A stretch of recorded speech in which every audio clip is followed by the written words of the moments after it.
Hello,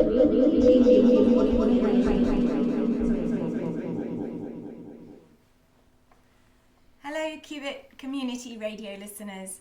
I'm Elizabeth Fullerton, and this is Art Fictions, which was created by the artist Gillian Knipe and explores the art of stories and stories of art. My guest today is Susan SCHUPPLI, an artist, researcher and writer who is also director of the Centre for Research Architecture in the Visual Cultures Department at Goldsmiths. Susan has selected a book for us both to read and kickstart our conversation. We'll be winding our way through the text and then eventually arriving at what is going on in Susan's research. Welcome to Art Fiction, Susan. Elizabeth, it's great to be here and spend time discussing a book that I find incredibly compelling.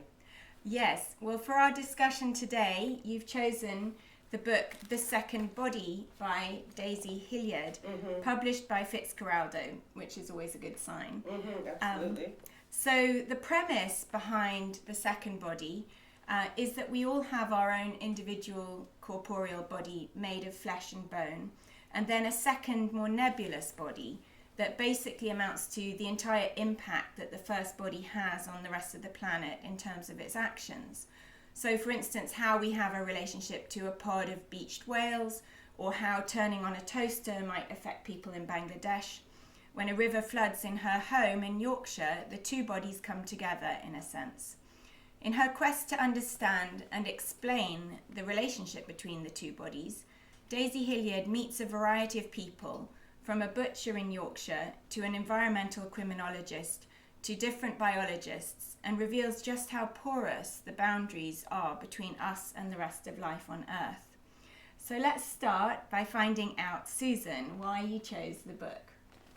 Well, I chose the book for all of the reasons in some way that you've already signaled, which is the ways in which Daisy manages to study connections, because I think that is actually one of the most challenging things to do. How do we connect our hyper kind of localized experiences, our domesticated encounters, to the sort of planetary infrastructures, to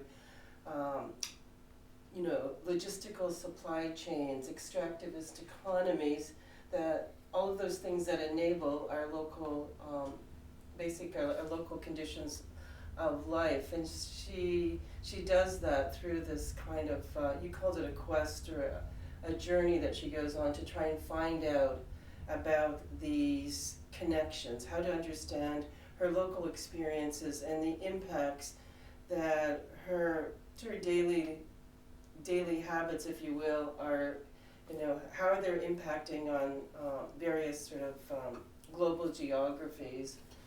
But she does that not so much as, it's not a call to action, I would say. It's a kind of reflective inquiry that's propelled by asking questions, and that really resonates with me. Like, how do we find out the things that we need to know? Where do we go? Who do we need to sort of speak to? I really share that affinity with her method, if you will. But she's also a beautiful writer, and I love the way that she crafts sentences. They're not overly dramatic. There's a kind of economy of language that I really appreciate. And when people are talking about the climate crisis, there's often a kind of dramatic mode, if you will, that it inflects the kind of language around, climate catastrophe, extinction rebellion. Of course, these are incredibly powerful, forceful events, but Daisy uses a different kind of linguistic approach, I would say. Like, her prose is very domesticated. Yeah. And that really appeals to me. But at the same time, she is able to conjure these incredible images in our minds because she puts together these really incommensurate realities, right? Yes. And events, it's a kind of real skill to move across these registers and scales. Yeah.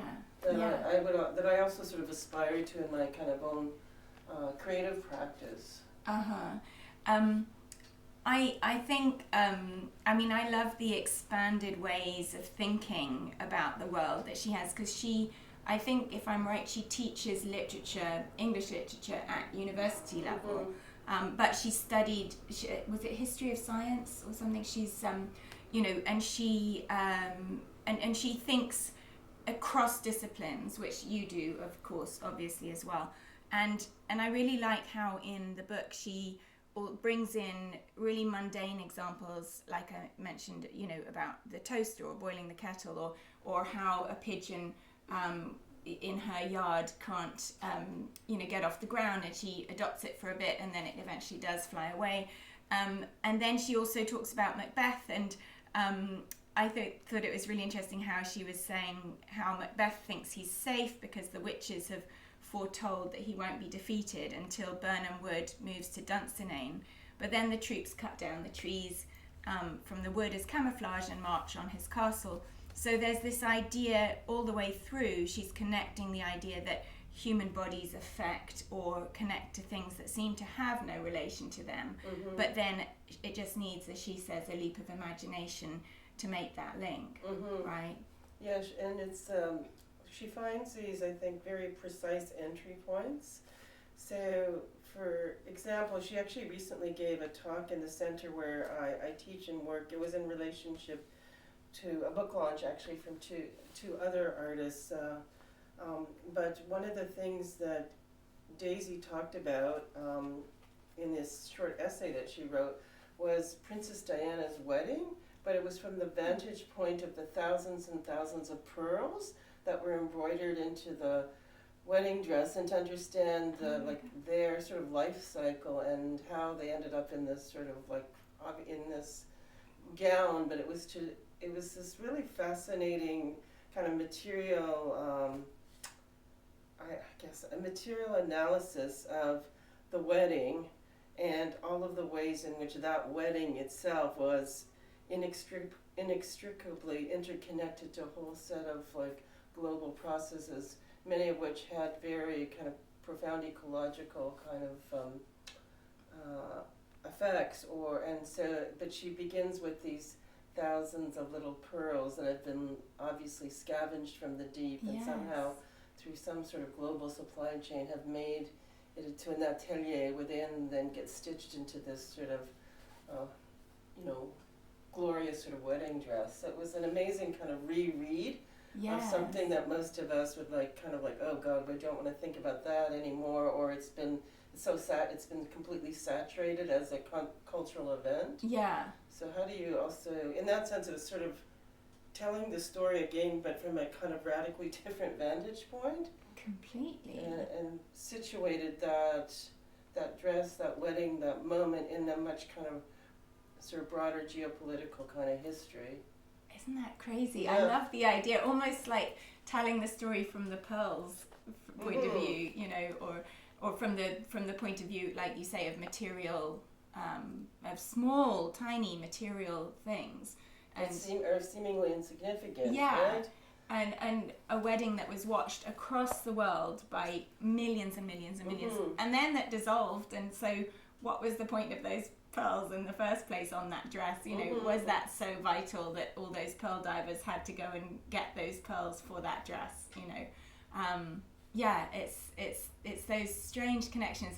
I mean, I was reading some reviews, and some reviewers found her connections too random. I really like them because I think they really bring home, it's really hard for us all to get fired up. I mean, would describe myself as a passionate environmentalist, I hope, but it is really hard for people to get fired up about things that just seem so hopeless and so huge and so engulfing that, often I think, like you say, that really dramatic language of crisis and emergency sometimes puts people off because it makes them feel powerless, like, what can I do about this disastrous state of affairs?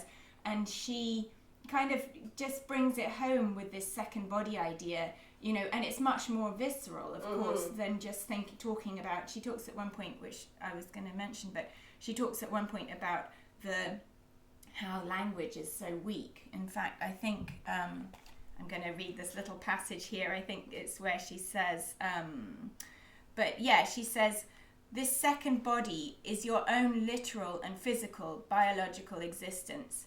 It is a version of you. It is not a concept, it's your own body.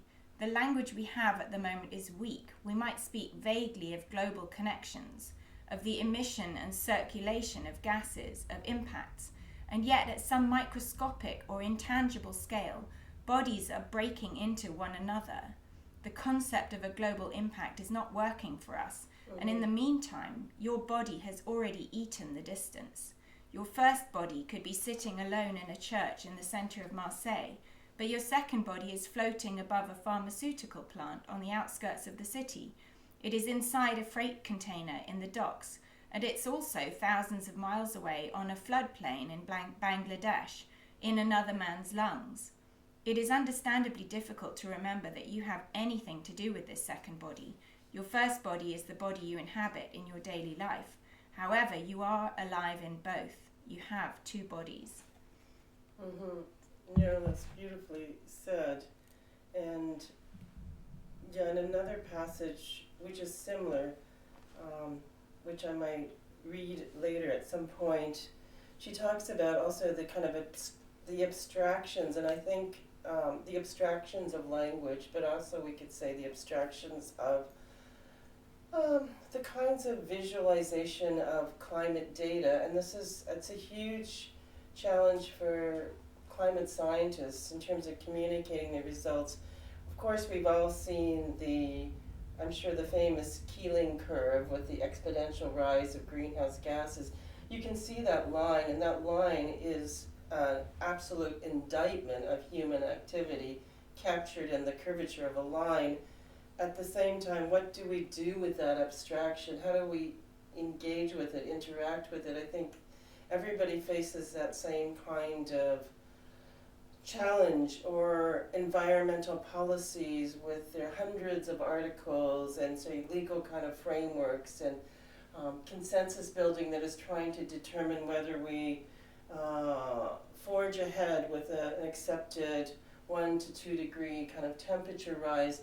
That's an abstraction for many people, but it's not an abstraction for people who, as Adrian LaHood has written in one of his essays, really kind of beautifully, that 2 degrees proposed temperature rise, which was being bandied about at one point, I think it's a bit lower now, is a de facto death sentence for some communities where they're already experiencing extreme kind of like extreme heat, say in the Sahel. So at that moment, the abstraction has a kind of concrete reality, but for many people, 1 to 2 degrees is an abstraction. And I do think the weakness of language that she's identified is also, it's like, what are the modes of representation that can somehow transform our actions and, transform actions? How do you take the information that a climate scientist offers through their research findings and work with that, both understand it actually, like understanding that is not simple, and I spent a lot of time with scientists. It's a very abstract kind of language that is spoken. They understand the urgency that they need their work needs to communicate to society, but those modes of translation I think are really kind of difficult, and I guess, and when Daisy's talking about language, I was thinking about, how do we translate between these different kinds of the realms of experience, but also realms of expertise, right? Yeah. It requires a certain translation.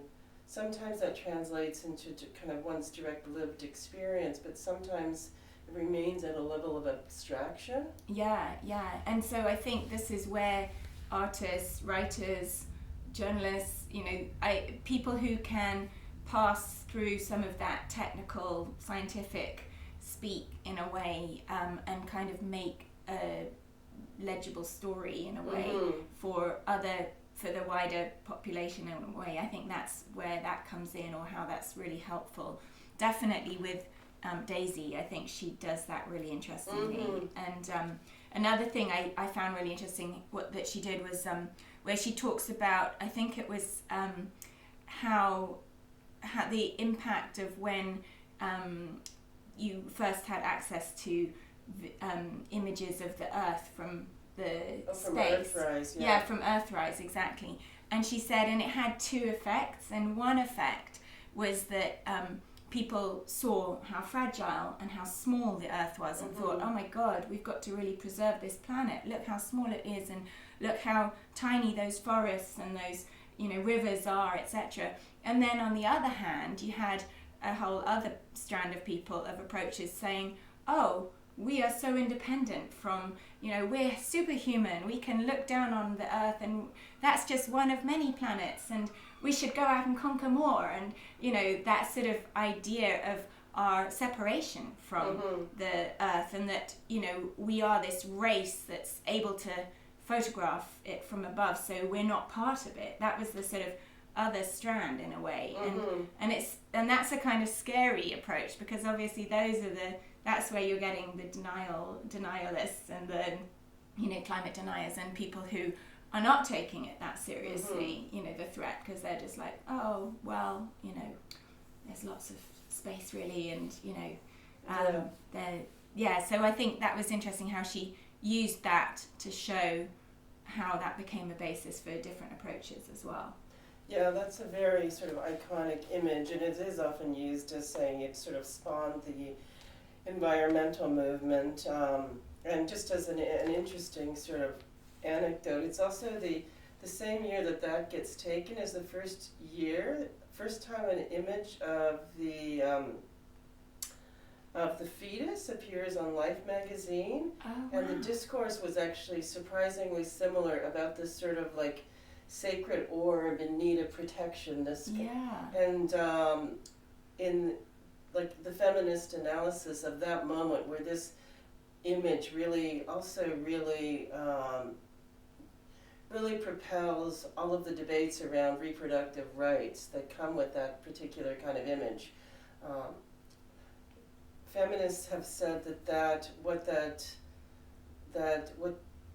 that moment inaugurates is the kind of maternal body that gets separated from the body of the child, and the mother is actually at that moment seen as is really positioned as the major threat to the survival of the fetus, right? And it inaugurates the need to, then ultrasound scans come on the scene, et cetera, et cetera. So it's an interesting analysis that looks at these two images in which you see this kind of like entity that is perhaps under peril and is, but I liked that analysis because in some way it moved from the sort of cosmological space to the kind of politics of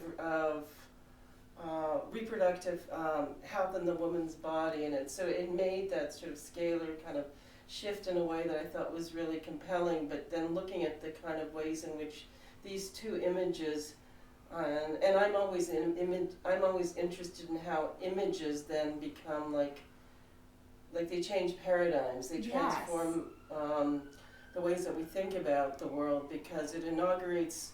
We see something we've never seen before. Yeah. So are you saying that with the fetus, it became suddenly, regarding the politics of reproduction, it became something that society needed to intervene in to protect against the woman. So it no longer was her own charge, but it became, actually, it's our fetus, not just belonging to the woman. Yeah, it was society's, the medical industry, if you will, or at least the medical kind of community. So the fetus then becomes an object that is separate from the maternal body. Yeah. We see it for the first time, and what's erased in that image of the fetus on the cover of Life magazine is we don't see the woman anywhere, because the camera, the technology has entered into the body and has produced an image of the fetus as separate and distinct, right? Yeah. And that's Daisy's whole book is in some way trying to grapple with this partitioning of this world, these separations and distinctions,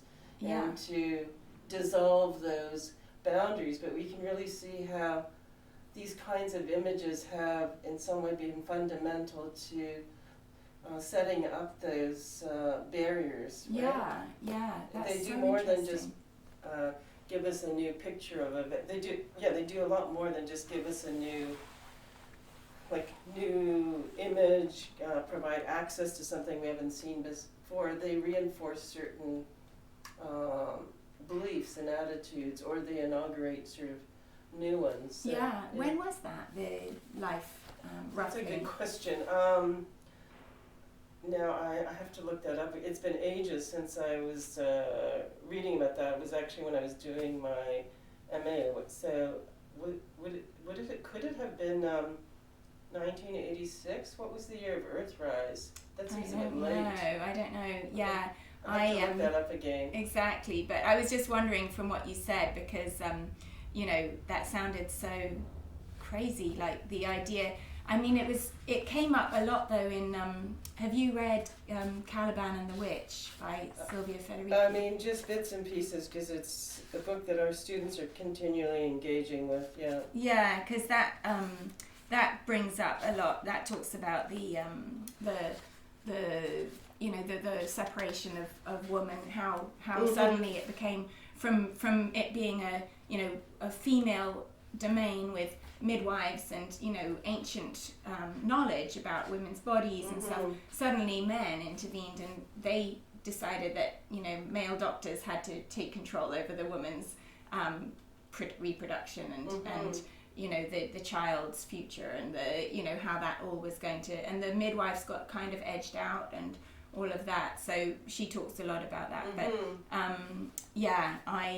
I'm not sure we can follow up on the Instagram post. We'll post when the Earthrise was and when I mean, I should have that seared into my brain, but I can't recall the exact date right now. But it's a really interesting analogy anyway. I'm glad you mentioned that, because the idea of the fetus and the globe from above. So. Yeah, I mean, they have a similar sort of spatial morphology. If you look at those kind of images, it looks like the fetus is floating in some sort of like cosmos. I mean, it makes sense that Stanley Kubrick used that kind of image, right, in 2001. Right? Yeah. He's actually in some way, he's mediating these two different images through that film, right? Yes. I don't know whether he did that, I say presumably consciously, was aware of this sort of image culture that was emerging.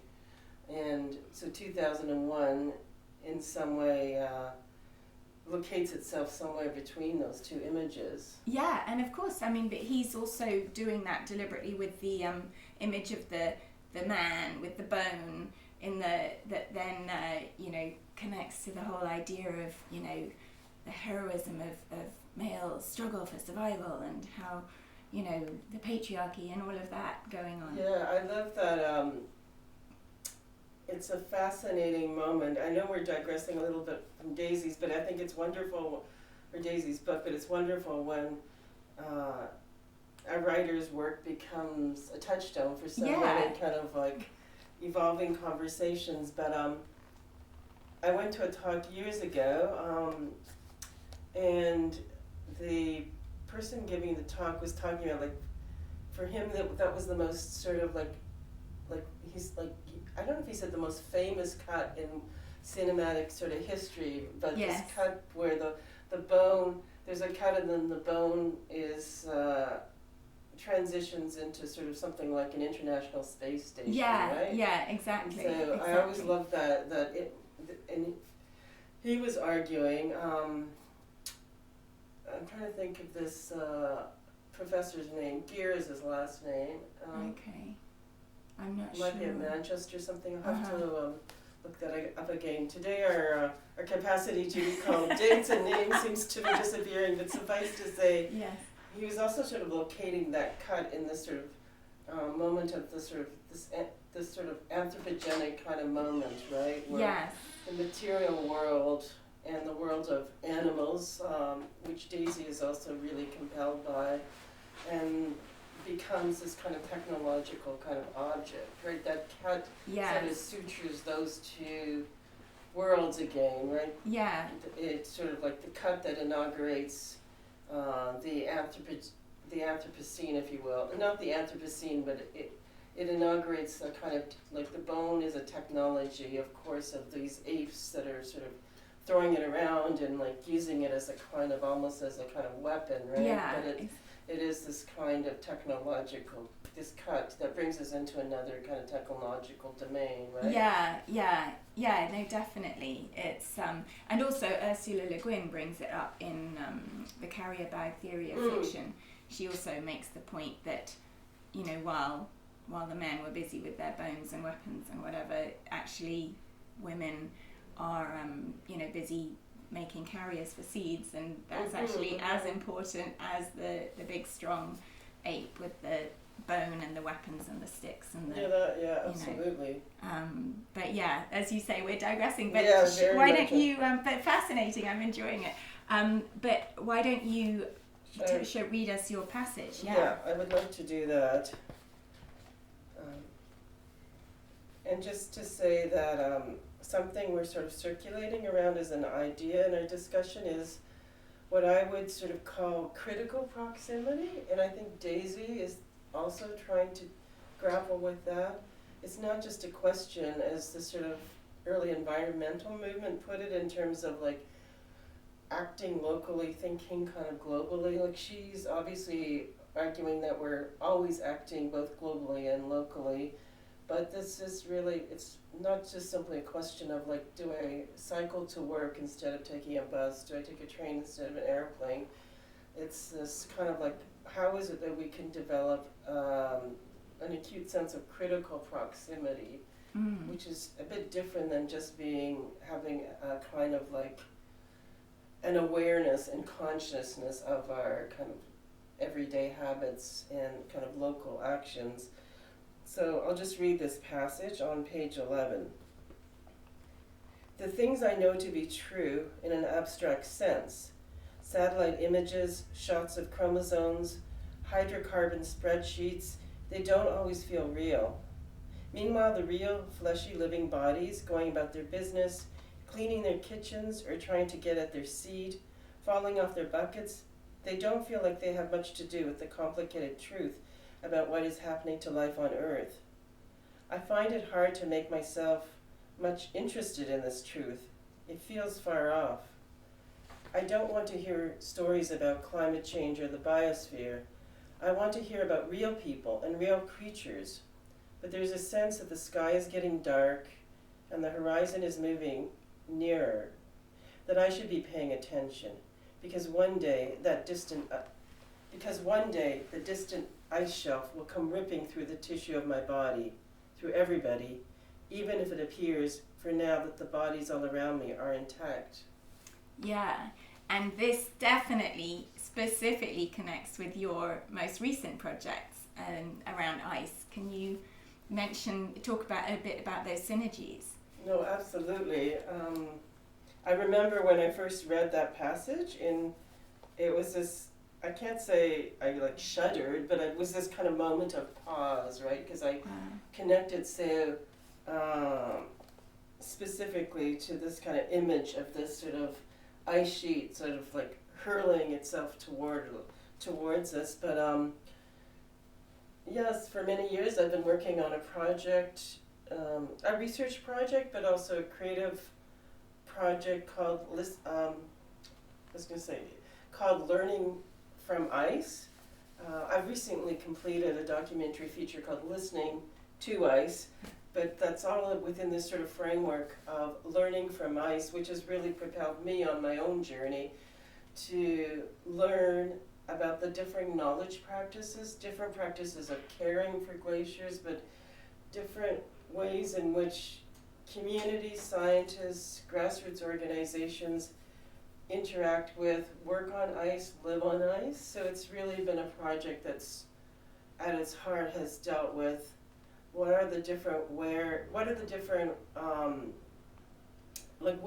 it's been a project to try to understand where does environmental knowledge reside. So for example, when I was in Ladakh a few years ago working on the Listening to Ice documentary, we also encountered an elderly man who was a song collector in Leh, and he had been traveling throughout the region since about the 1960s, gathering poems and folk songs about mountains, rivers, glaciers, and streams. And Marup Nambagayal is his name. And he opened up his archive to us, and it was just these faded sort of scraps of paper. It was really quite sort of a shambolic archive, if you will. It wasn't what we would imagine a nice, orderly kind of archive of cultural sort of materials and knowledge to be. It was just a sort of a cupboard full of this sort of like tiny scraps of paper that were literally falling apart. And there was a real kind of poignancy, I remember, in that encounter, because he's elderly. These songs have largely been lost, and we could say that his memory, his capacity to sing those songs is also disappearing. The landscapes that he was singing about, speaking about, those are also undergoing dramatic change. Those glaciers are melting. They're disappearing. The life worlds that he was familiar with are also perishing. So there was this amazing set of kind of an amazing sort of set of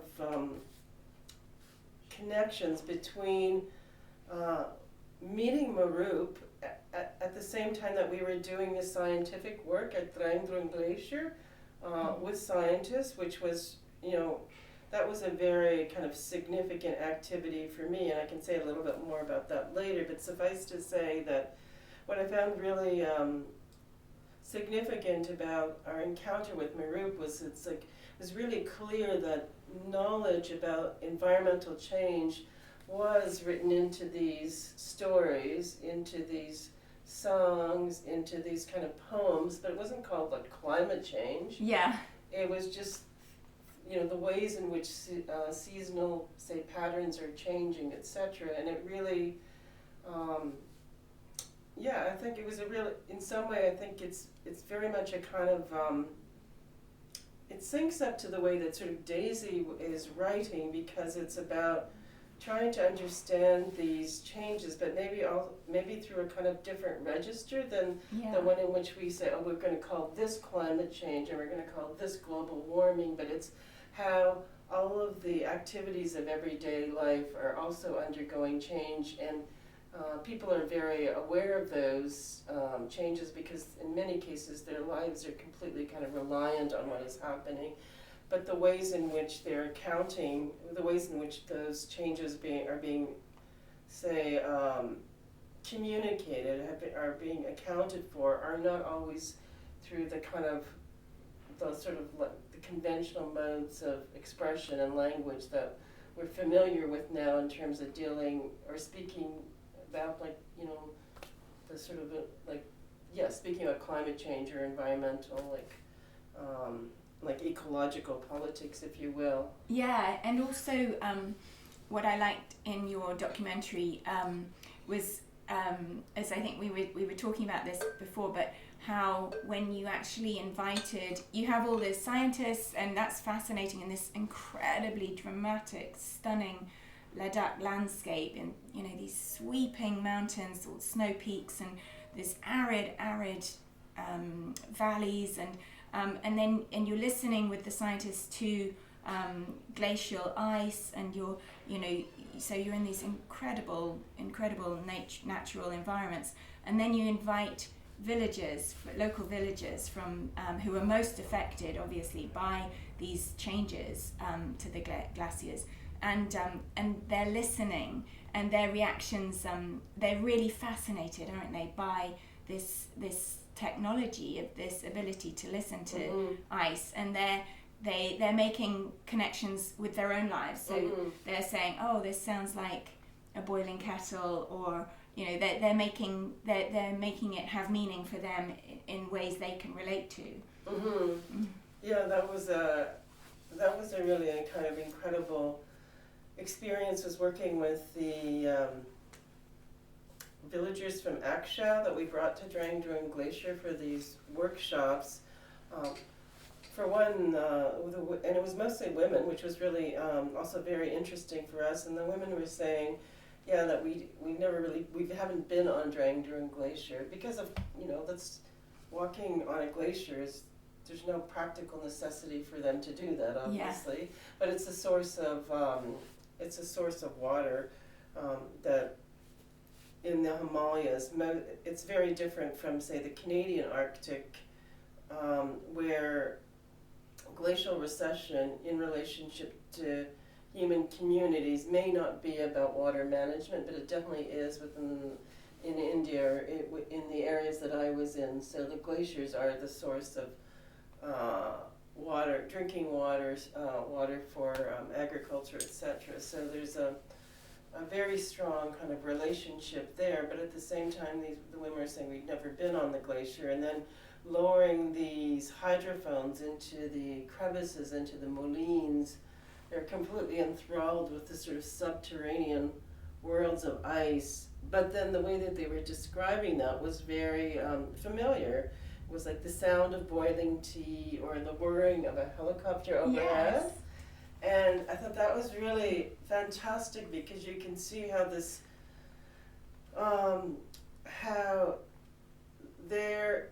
it brought the ice back into their life world, and I think it's their life world that is undergoing change, and it was a really nice kind of like counterpoint to the more technical modes of listening that we were doing for the purposes of, say, a scientific survey to understand glacial dynamics, like subglacial dynamics that are happening there, which would never be, or in some way would never then be reconnected back to one's daily lived experience. So the descriptions of sound would be quite different, and one would actually largely analyze those through like producing spectrograms. But there is something about their descriptions for me that really sort of kind of solidified or forged that connection to how those sounds then become incorporated back into their own familiar, domesticated kind of worlds. It's very Daisy Hilliard in a way. Absolutely, yeah. And she even mentions that in the book at one point, like, how do we understand the boiling of a kettle? I think you mentioned that, right? Yeah. Exactly. And its impact somewhere else in the world, but it's also for me a little bit like, I don't know if you know the work of Chantal Ackerman, the filmmaker, because she really focuses on the sort of minor dramas of the everyday, and she's also very much a sort of feminist filmmaker, and I think Daisy, Chantal Ackerman's work, but also what we were trying to do in some way is to step back from the sort of major mode of sort of climate catastrophe and really have conversations with affected communities, learn from their kind of experiences, and that's why there's a lot of laughter in the film. Yeah. And I have to say, some people were put off by that when I did a screening in the Netherlands, because they said, but you're dealing with like this really important issue of climate change and there's laughter. Oh no, but how can that's sometimes laughter is the best, it's such a political tool as well. It's such an important way of getting through to people. But it was more the fact that I think there's a tendency sometimes when artists work on issues related, say, to glacial recession, to be operating in this sort of melancholic mode of like lost ice, the loss of ice. That is of course true, but I think with what was really affirming in working with the communities was how important it is to create experiences and also to think about how could science and the things that one is doing, using sort of certain scientific tools and methods, how could that also produce conditions of hospitality and bring people in and trying to create some sort of understanding of what was at stake for us scientifically, bringing people into that world, not just telling people this is what we're doing, this is why it's important, which tends to be the way that sort of sort of climate science communicates. Yes, exactly. But also, I think, and then after this point, I think we should get onto your practice, but specifically. But I did want to ask you if you could say something about, because I thought it was so interesting, again, this idea of the dialogue with the environment rather than just being told about, or, when you, in the film, you have a really wonderful guy who makes ice stupas, speaking about that. And it would be great if you could explain what that actually is, an ice stupa, because it sounds confusing or interesting, intriguing, but it's hard to understand just if you don't see the film. So yeah, if you could talk a bit, because he also has a really nice moment in the film where he's talking about how the ice speaks back, or how you have the ice talks to you. Yeah, absolutely. As I said, I've been working around this framework of learning from ice, and so when we had finished the work at Drangdrung Glacier, we went on to Leh, which is also in Ladakh, and we met an environmentalist. Nishat Tiku is his name, and he's the project coordinator of something called the Ice Stupa project. And the stupa is a religious architecture in that part of the world. So you'd also see these sort of white, there's sort of white kind of dome-like shapes that sort of populate the landscape of Ladakh. But you'd also see in Tibet as well. Yeah, it's related to Buddhism, isn't it? Yeah, it's a Buddhist religious architecture. And so the Ice Stupa is a project to build artificial glaciers. It's a little bit controversial in the world of glaciology and climate science, in the sense that there's discussions about whether the way to preserve water and so that, let me say this differently. One of the reasons that the Ice Stupa project has been developed is because glaciers are melting too soon. So when the sowing season is supposed to happen, the glacial melt has already taken place, and so there's no water for purposes of agriculture. And so artificial glaciers, and there's many different kinds, but the Ice Stupa is a very compelling one because it also produces these really strange, sort of organic looking, kind of massive ice architectures. And villagers build these, and you build them with sort of straw, with bamboo, and then water from local streams this happens in the middle of winter, of course. You're sort of hosing this kind of infrastructure or this internal architecture with water, and it's freezing, and you're basically trying to create a massive body of ice as a kind of frozen water reserve, so that that can melt and produce many millions of liters of water much later on, say in May, when it might be needed, rather than if it's melting in, say, February or March. That's too early. So it's a way to store water in a frozen state. You could also potentially grow artificial glaciers by just freezing large pools of water. But the Ice Stupa project has been developed there, and then there's also been attempts to grow artificial glaciers using this method in South America and Switzerland and different places that are experiencing recession of glaciers.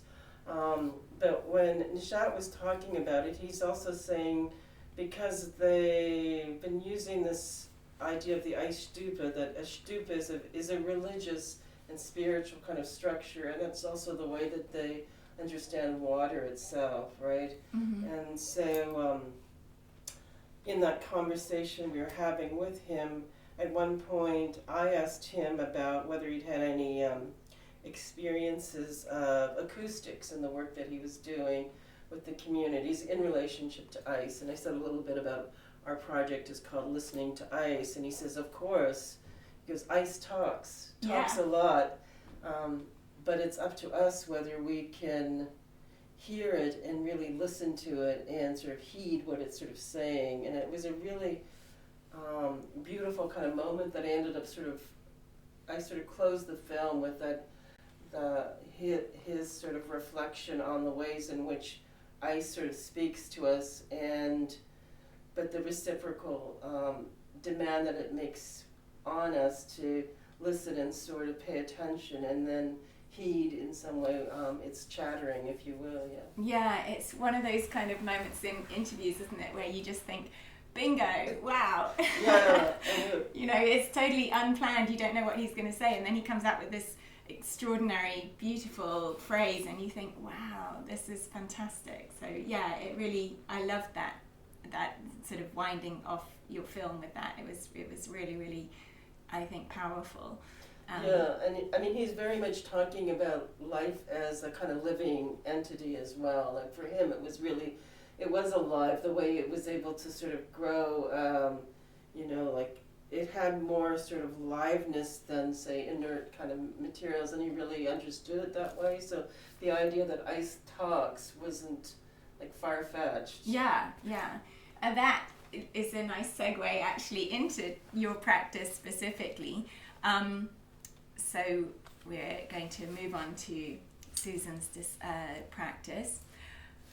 So Susan, you're an artist researcher and writer whose work examines material evidence from war and conflict to environmental disasters and climate change. And your films Material Witness and Can the Sun Lie looked at ways in which non-human entities like the landscape and the sun become witnesses in trials and tribunals, testifying to incidences of political violence, genocide, and other war crimes. Your recent work, though, has taken a more environmental focus, exploring ways that ecological changes caused by global warming are generating new types of evidence, creating what you've described as a planetary archive of material witnesses. Your work has been shown in numerous exhibitions and biennials around the world, including the Berlin Biennale, the Toronto Biennial of Art, and the Bergen Kunsthal in Norway, and the Sculpture Centre in New York, to mention just a few. We've talked a little bit about the listening to ice, but I wonder if you could also maybe start by telling us a bit more about your project around cold rights, because I think this is such a brilliant idea. Basically, Susan is thinking about the rights of ice not to be broken up by ships, for instance, searching for oil in the Arctic or staking territorial claims, as well as the rights of, say, indigenous communities in the region to preserve their cold habitat from destruction. So yes, if you could expand a bit on that idea. No, absolutely. So in developing the sort of Learning from Ice project, one of the things I wasn't dealing with explicitly was politics of temperature, and I felt in some way wanted to open up also another kind of chapter, if you will, in my practice that delved very directly into questions of justice, was less about like learning and my journey of like discovering and learning and the encounters I've had in developing these various glacier-based projects. So the cold rights, that idea really that's an idea that I've really borrowed from Sheila Watt-Cloutier, who's an Inuit activist in Canada, and at one point she put forward a claim along with 62 members of her Inuit community to the Intergovernmental Commission on Human Rights in the United States, and it was a petition that sought relief and accountability for the greenhouse gas emissions, etc., from Canada and the U.S. But the petition was denied. It was overturned. And in making that petition, the argument that was put forward was that Indigenous life worlds are inextricably being shattered by global warming, but the interesting thing about when the petition was denied, they said we can't connect a human rights violation to an environmental, a set of changes in the environment, and this is not what we're set up to sort of manage. It was a very short response. It was like one paragraph in relationship to this petition. But suffice to say that when Sheila Cloutier put forward this petition, which at the time was seen as a kind of like one of the first attempts where a kind of indigenous community in the north is pursuing a sort of legal litigation. Mm. And but in the popular imagination, that petition came to be known as The Right to be Cold. Right, okay. And she wrote a book called The Right to be Cold. And I found this concept very kind of provocative. What is it about, like, but then so in some way that the right to be cold was also something that I in some way also wanted to extend to the more than human sort of world. And in my earlier work in The Material Witness, which was also, it was both a documentary and a book, but I'm really looking at a number of legal trials and tribunals and really looking at the ways in which violations, whether they're human rights violations or environmental infractions, how they've interacted with the legal forms that have, say, been set up to provide some sort of accountability in relationship to these harms. In many cases, they fail, as we well know. And so this, starting to think about cold rights was really moving from the world of law to thinking about justice. And justice and the law are two very separate domains. The law can met out punishment, it can pass judgment, but it's not set up to produce justice. And so the work that I'm doing now is much more about thinking about, cold rights within a warming world, and how might we think about different notions of justice. So the idea that we have to think justice climactically. This is also something I sort of borrow a little bit from Christina Sharp, who talks about racism as a weather system, as an all-encompassing sort of climate. And similarly, the sort of way that justice needs to have a sort of climactic kind of horizon. The law can only ever deal with very specific incidents. It can't deal with, say, enabling structures or, structural racisms, for example.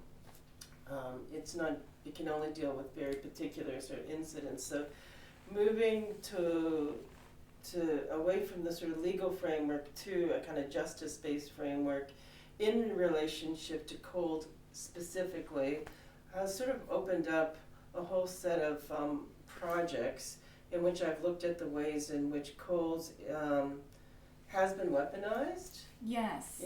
And that's a series of works called Cold Cases. Yes, please tell us about those. I've been completely fascinated since you first mentioned it, and I've watched 3 of those films. I don't know if there are more, but on the weaponization of temperature, and it's really shocking how it's so invidious, by the ways authorities and states have harnessed cold as a weapon against civilians. So So yes, so there's 3 cases, each of which deals with the ways in which, like, something that we would call sort of ambient, which is like temperature. So the ways in which temperature has become a kind of, in some cases, part of a kind of clandestine practice of policing. That was certainly the case in Canada. And so the first case that I dealt with, which was called freezing deaths, was looking at the ways in which authorities and police in Canada who took First Nations, usually largely men, into custody,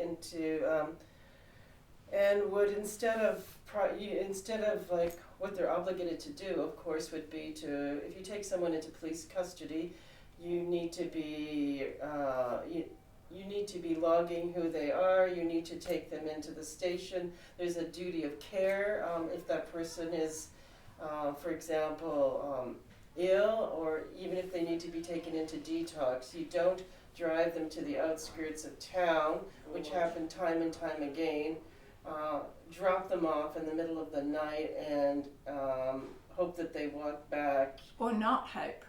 Or not hope. No, exactly. So this became this practice in Canada that became known as taking someone on a starlight tour. And interestingly, that's the wrong word, I suppose, but I was recently approached by a journalist working for the Canadian Broadcasting Corporation who had been speaking to a man who had been dropped off last year.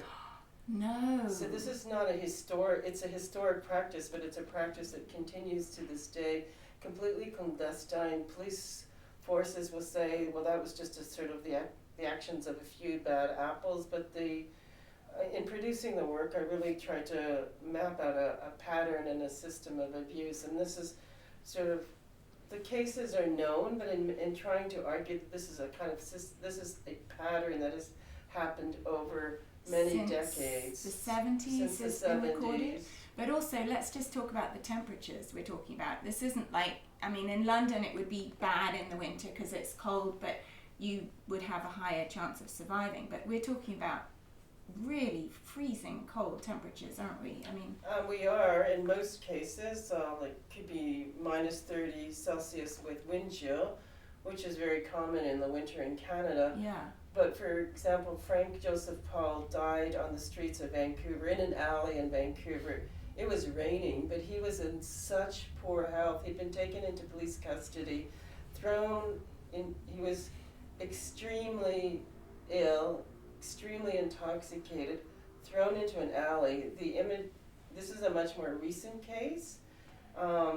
He died 4 hours after having been taken into police custody of hypothermia, but the temperature at that was actually hovering above zero. But the fact, when people are drenched, when you're soaking wet, and the temperature drops, that is how hypothermia starts to sort of seep in and close down to your organs. So wet clothing really exacerbates temperature differential, so you don't actually need to be in like sub-zero temperature to die. And so there's a case that Vancouver is actually quite similar to London in terms of kind of temperature. So even then, it was this abandoning somebody who was clearly completely incapacitated in terms of their like so kind of like in such poor health that couldn't actually survive for more than a few hours under those conditions. And outside. As a deliberate clandestine strategy, No, absolutely. basically, for removing this so-called problem that they saw on the streets or whatever, it's so shocking that could be a repeating pattern even now. I mean, that's not been, brought to, that those cases haven't been brought to justice. Well, what happens is it's really hard to, first of all, if someone's dead and they've died of exposure, how do you prove that the police officers who took that person into custody did that intentionally and knew that the nighttime temperatures were going to drop and that person might die? Legally it's called plausible deniability. Oh, gosh. I didn't think it was going to get that cold. We had no idea it was going to get that cold. I mean, first of all, it's actually illegal to take somebody into custody and not log who you've taken into your police cruiser. Yeah. But if you've taken someone into custody and abandoned them and they die, there's no record that they were ever in the police car, and there's no record that you ever brought them to the outskirts of town. That person is found, and there might be an inquest and a determination that this person died of hypothermia, but you can't necessarily connect the dots. it's only presumably then when someone actually survives that Exactly. that how we know that It's- that's a practice that's So, ongoing. exactly, and it took the testimony of survivors, of which there are a few. In one case, these two brothers were threatened by the police and said, "We're going to take you on a Starlight tour." They actually used the term. But the survivors could tell the story of their harrowing experience. And in the case of Saskatchewan, which is a very sort of a smallish city in the prairies of Canada, where the police were dropping off people was always more or less the same sort of location. So Daryl Knight, who survives, is also dropped off in the same place, and he talks about he heard about, because there was 3 deaths within a period of like 1 month in sort of January in 1 year, and he heard about the deaths, and at that point he decides to come forward and say, "Look, I had the same experience." Oh my God. And so this is how it came to light as a kind of, or it came to, let's say, the public's attention. I don't know the degree to which various agencies of policing. I mean, there's a sort of like, there is anecdotal kind of evidence that that this practice was taking place as a kind of form of like casual sort of punishment. God. But I think when it comes to something like hypothermia, because it was the same thing that happened at Standing Rock when the police used water hoses on protesters. That's another of your films, isn't it? Yes, it's another case. It's obviously much more recent, weaponizing water against water protectors. But once again, the authorities said we had no clue that it was going to get so cold, and that 300 people would be afflicted with hypothermia. But I've talked to lawyers in the U.S. subsequent to these cases, and because I wanted to know what's the relationship of law to temperature, and they're saying, well, there's actually very little that's ever been done in investigating the role of temperature as a kind of as part of the kind of tools of policing. Yeah. They said it's been discussed within the context of torture, so waterboarding and the use of cold water in the trials dealing with, say, torture at Abu Ghraib, for example, or Guantanamo. That's when it sort of entered into kind of into legal kind of frameworks. Or with carjackings, if someone's hijacked a car and there might be a baby in the back seat that they're unaware of, and the car gets abandoned and that child freezes to death, which has happened. Oh, There's these kind of cases of people dying of hypothermia that have been part of sort of legal trials, but by and large there isn't a body of there's not a body of sort of legal cases that have been able to grapple with temperature, because it is it's an ambient condition, but also people experience temperature very differently. So women experience temperature differently than men because of our biological differences. If you're in poor health, you will also succumb, say, to cold temperatures much more easily than someone who's in very good health. So there's a whole range of factors that come into play in relationship to temperature. Also, the clothing that you're wearing, etc., because it's something that's not regulated, but it's also hard to understand how temperature interacts with materials, bodies, environments. It's been kind of legally kind of elusive. But what I wanted to say was that one of the lawyers said, all that aside, at the end of the day, how does a police officer who's living in Saskatchewan or North Dakota, how do they have situated knowledge? They're living there. Surely they must know what it means to be out in the cold at night. And he said, yes, plausible deniability is always used, because you could say we didn't understand that the temperature would interact with people and bodies in this ways. But at the end of the day, he says, if you have lived experience and situated knowledge in those places that you're working, then that that's not a convincing enough kind of argument, even though it is used time and time again. It's very convenient, isn't it? But I mean, if you just imagine yourself in someone else's shoes, which obviously these police officers are not doing at all, but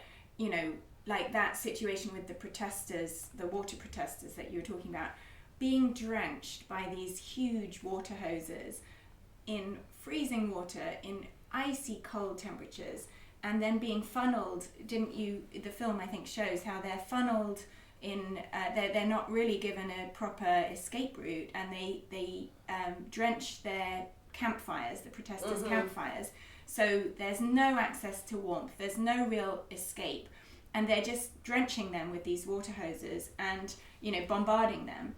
And it's not. I'm surprised that there weren't more hypothermia cases. I mean, it looked just so cold. And obviously, those police officers are there. They're experiencing how cold it is anyway in the outdoor, in the chill, with the chill factor, etc. So you can't possibly argue really that you didn't understand that the adding water to that mix, cold water into that mix, onto the protesters is not going to be, you know, dangerous to their health. See, because what they were saying that they were using water that wasn't deliberately made cold, but the minute that clothing gets drenched and your body is, you know, it's encased in this sort of like soggy wet clothing, immediately the temperature starts to drop. Yeah. So it doesn't matter whether the water coming out of the hoses was not like super cold, it might have been temperate. The fact is that the water immediately interacted with air temperature, and then the loss of body heat, like thermal loss of the body, the body immediately starts to just like, you know, give up massive, lose heat very, very kind of quickly. So, they didn't understand that sort of maybe physiological kind of interplay, but they also, I mean, the authorities, which is Morton County Sheriff, was really arguing that they barely used the water hoses, but actually all of the footage that we worked with, in this case I worked with forensic architecture on modeling these 3 cold cases, and it was clear that there's something like over 70 deliberate uses of the water hose, because the authorities were saying we just used them to put out the campfires because we thought the campfires were a hazard. Yeah, right. And 70 uses isn't just a couple of, you know, we're just putting out some fires. No, you know. so we can really see the kind of willful use of this of water As a weapon. as a weapon. Yeah. No, absolutely. And then the 3rd case deals with icebox detention along the U.S.-Mexico border, and that's different again because now temperature in the case of, say, prison systems or detention centers does have a kind of legal framework. So by law, you know, temperatures in those holding cells, this is for migrants moving across the border from, say, South America, Latin America into the United States. There is a kind of standardized temperature, but the point is that the cells are, like, it's concrete flooring. Migrants have their long sleeve clothing removed because that's seen to be a potential suicide risk. And so they're sleeping on these cold concrete floors with minimal sort of clothing. The guards are, of course, completely kitted out in like jackets, etc. They're fine, but we have, you know, there's multiple witness accounts, like through the sort of human rights organizations that have gathered witness testimony, and all this is a continued kind of refrain is just how cold it is and how the guards were also using threatening to turn down temperature and turn down temperature. Basically, which is illegal, actually. Yeah, they were. Yeah. They were using. You know, they were turning down the thermostats as a punishment. Yeah. If people were too noisy or as a means of kind of deterrence.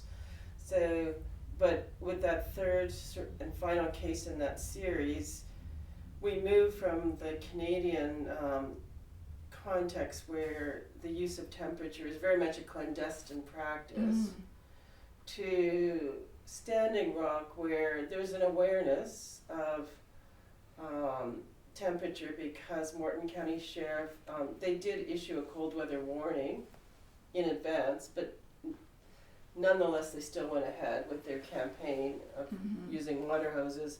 With the Mexican case, not the Mexican case, rather the case of icebox detention, at that point, temperature is inscribed into the regulatory frameworks, but it's being used deliberately against migrant sort of bodies. So those three cases, they kind of map out a kind of pattern and abuse of temperature. But for those of us living in Europe, of course, the same thing is happening with migrants crossing the Mediterranean. There's many accounts of people succumbing because of cold conditions, or succumbing, or crossing the Alps from Italy into France, or the delta areas between sort of Turkey and Greece. So hypothermia is a kind of common. It is a common sort of outcome. Yeah. I wanted to just ask quickly about, you mentioned forensic architecture. What is your relationship with forensic architecture? Because you are board chair of the agency, right? So how do you've done several works in collaboration with them, haven't you? What? Well, when the agency was first set up, it was Eyal and myself. This is like back in 2011. So I worked with forensic architecture for many years, and then I moved over to the teaching side of the program at Goldsmiths. So both forensic architecture and research architecture, where I teach, are based at Goldsmiths. And then continue to work very actively, but not. So the investigations I would have worked on were forensic architecture investigations, whereas when I was developing the cold cases, I thought, okay, these are cases that I could really utilize the insights and skills of forensic architecture, because it was about like the challenge of modeling temperature. Temperature doesn't have a sort of representational language per se. And because of these were all cases where there was like witness testimony of one kind or another, there was cases like to be investigated, there was a clear human rights violation. So they had all of the sort of hallmarks, if you will, of a kind of forensic architecture investigation. So it really made sense to for me to work in collaboration with FA on those three cases, but it wasn't not with the objective of opening up a new, say, legal file, which is what forensic architecture might typically do. Like the investigative reports are then mobilized in different, say, advocacy or legal campaigns. In some way, this was much more about telling these sort of stories and trying to look at the ways in which the politics of temperature had been operating in these cases, some of which are, of course, sort of historic. So it's not that the work with forensic architecture was then pursued in order to then necessarily bring about, say, a change in sort of legal frameworks, for example, though that would be an aspiration, but that's a sort of bigger kind of challenge. Yeah. So they're a bit more pedagogical, I guess. Yeah, okay. So I think we're running over time a little bit, but it's fascinating to hear about all these different works that you've produced. But moving on to the sort of closing section, I wanted to start asking if there's been any artists, exhibitions, or writers, past or present, who have particularly inspired you. It's a great question. I mean, filmmakers, of course. One of my sort of all-time favorite films, hands down, is Patricio Guzman's Nostalgia for the Light I don't know if you've seen that. No, I have to. I want to. It's on my checklist. Yeah. Yeah, so that's a film that has been really inspiring for so many kind of reasons, and I think the influence of Patricio Guzman in the trilogy that he made, I think it definitely can see the sort of resonances in my project, because he is someone like Daisy who's trying to manage different scales. So kind of, in Nostalgia for the Light, it's really the kind of like the political violence of the dictatorship in Chile in the 1970s, set against the backdrop of a much longer kind of history. So the film takes place in the Atacama Desert. Yeah. And he brings different communities together. So like the mothers of the disappeared, who are like scraping the desert floor with very kind of sort of crude implements to try and find the bones of their loved ones. But the Atacama Desert, because it's like the driest place on earth, is also completely encrusted with technological infrastructures and like observatories. Yeah. So you have these scientists who are looking at the sort of fossil record of the universe. So they're looking into deep time. Yeah. In the same place that the women are looking for records and traces from the 1970s. And you sort of have these two incommensurate sort of histories that are mediated by this desert landscape. And so he does this really beautiful job of kind of using the desert and its sort of mineralized histories as this kind of material for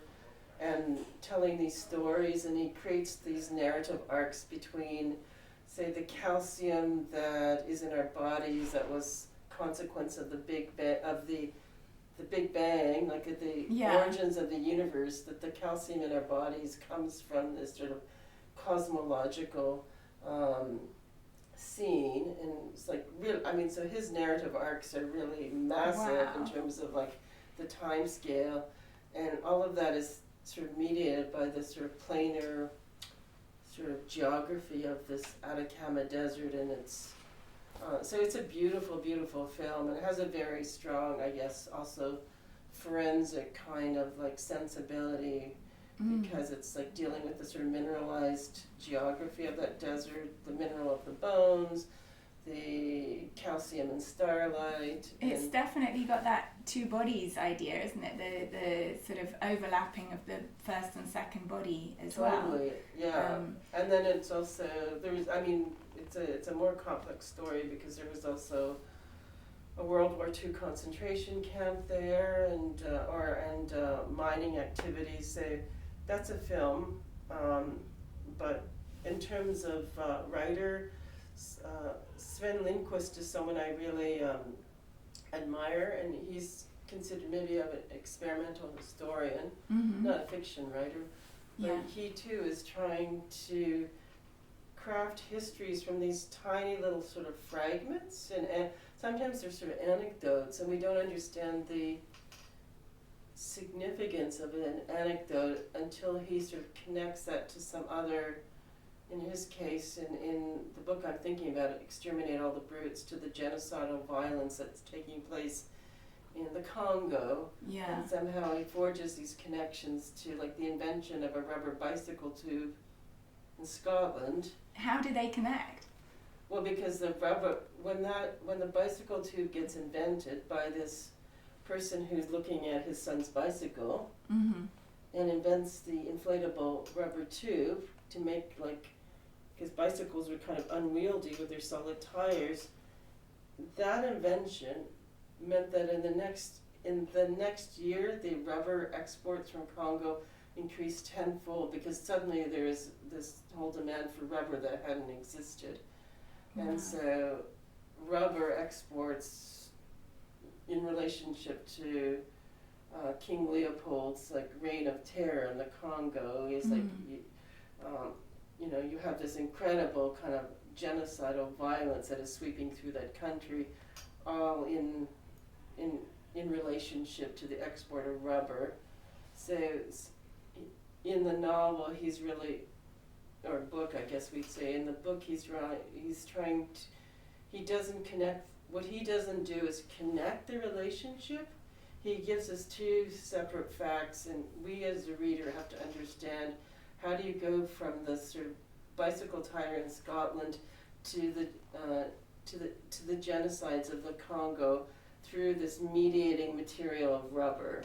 Right, and you said also he's retracing Conrad's footsteps, isn't it right? Yes, I mean the title of the book comes from Joseph Conrad, so he's also, he also goes on a journey. So I realize someone like Daisy, like these writers that are sort of going on journeys to find things out, and Sven Lindqvist really wants to like understand like what are the places that Conrad moved through, who did he meet, why did, and so there's this constant interplay with this sort of literary history, political history, which for him is very at the heart of what has happened in 20th century Europe. He wants to understand that, and to understand the Holocaust and the genocides of Europe, one has to then look at the ways in which the colonial empires and the colonial regimes were sort of operating. So kind of going into the heart of darkness through a bicycle tire almost as a sort of jumping off point for making connections. I mean, it's just one example of many in the way that he structures the book. So it's so he's not bringing just arbitrary sort of references. So like to craft an entire book out of hundreds and hundreds of tiny sort of details, but how is it that you select the most prescient detail? There's a kind of art to selecting a very minor detail, but you have to pick exactly the right one. It's not just a grab bag where you just pull things out that every crystal, if you will, of that book is carefully selected, even though it's a small kind of like moment. It has to be absolutely precise in what it's sort of what's at stake. And it's to somehow to use these more kind of like, this is what takes me back to sort of like Chantal Ackerman, the sort of minor drama of the invention of the bicycle tire is connected to these major forces, right? Yeah, I love that. I'm definitely going to look that up. But in the meantime, where can we see your work coming up? I know you've got a few projects, shows going on later this year. Tell us where we can catch them.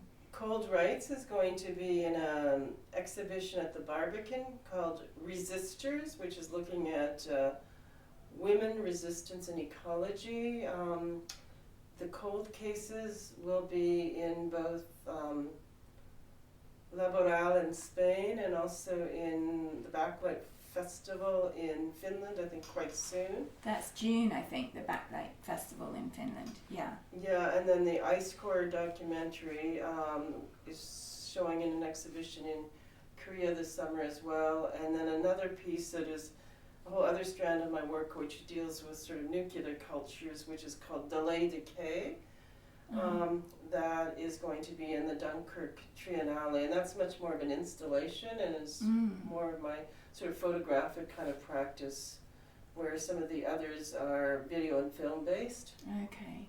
Amazing. Well, everyone, I'm sure, if anyone is in those places, and definitely keep an eye out at the Barbican, because that sounds really incredible. So thank you listeners, thank you Susan for being on Art Fictions. It's been a pleasure to have you. It's been really, really interesting. If you want to get in touch with any responses to today's program, you're welcome to email artfictionspodcast@gmail.com and to support production via patreon.com/artfictionspodcast. This episode will be available in an abridged format in a week's time on Spotify, Apple, Stitcher, and across all other major podcast platforms, along with the back catalogue of previous episodes. Once again, thank you so much for listening, and thank you to Andy Almishar's brilliant community, Cubitt Community Radio, for making this recording possible. Have a great week.